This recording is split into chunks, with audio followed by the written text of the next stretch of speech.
Benvidos. Hoxe, venres 6 de setembro, queda unha semana exacta para pechar o prazo de presentación dos textos o premio de poesía.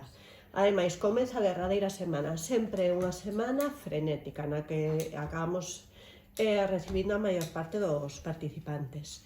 E temos unha débeda, que é a da presentación dos membros do xurado.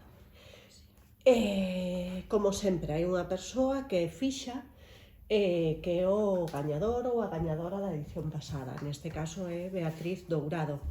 Beatriz gañou a edición de 2022 con premio co poema Ancorar toda esta auga, e este ano entrará a formar parte do xurado e desa traballeira que é a escolla dos finalistas. O día 7 publicarase a relación dos finalistas e o día da gala farase público o gañador ou a gañadora na mesma gala. Ademais de Beatriz Dourado, estarán tamén dentro do xurado Delfín Caseiro Nogueiras, que é catedrático en Lingua e Literatura Galega, inspector de Educación, que ten varios libros, é escritor, como Romaría da Saínza, Catálogo de Músicos da Limia, e traballou poñendo en valor con traballos ensaísticos de autores galegos como Vicente Risco, Florencio Delgado Gurriarán, Antón Tovar ou Teixeira de Pascuais. Escribe de forma habitual en varios xornais e revistas especializadas en lingua galega, e ademais do seu labor docente, antes docente, agora como inspector, tamén ten unha participación activa no mundo cultural, sendo presidente do Padroado do Museo Etnolóxico da Limia e membro do Padroado da Fundación Vicente Risco.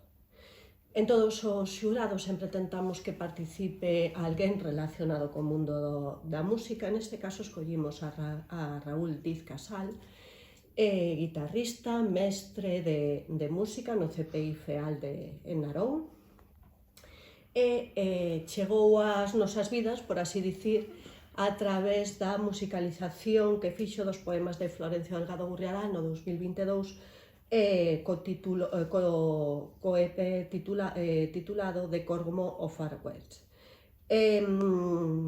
Estivo dentro de formacións como Niño e Pistola, Os Amigos e agora Os Amigos dos Músicos, a través dos que estiveron presentes nas salas máis importantes de España e nos festivais máis importantes. Seguimos cos representantes da comarca. Neste caso será Mari Carmen Gago Florenti, que é presidenta da sección poético-literaria do Instituto de Estudios Galegos. Ela é poeta, narradora, crítica literaria de arte, forma parte como membro de honra da Asociación de Escritores e Artistas Españoles. Ten obras individuais como Mosaico del Tiempo, Homenaje ou Bajo outra mirada, e tamén vai a participar neste xurado. E, en último, temos a Manuel Xestoso, escritor, crítico literario e colaborador e escritor en medios galegos tan importantes como A Nosa Terra, Grial, Faro de Vigo, a Revista Galega de Teatro e Sermos Galiza. Ten varios ensaios, un centrado tamén no eido musical, Antón Reixa, Gicho Distinto, é escritor de poesía con As Ruínas de Europa, traducións tamén, e algunha obra castelá, é o Persoeiro que pecha o elenco deste ano. Sempre tratamos que os membros do xurado representen un pouco o mundo cultural galego e a actualidade cultural galega, e creo que un ano máis que o conseguimos. Non sen esforzo, porque temos que salientar que os membros do xurado deste premio non reciben compensación económica, senón que serán invitados a coñecer Valdeorras a fin de semana da gala. Queremos que de alguna maneira leven un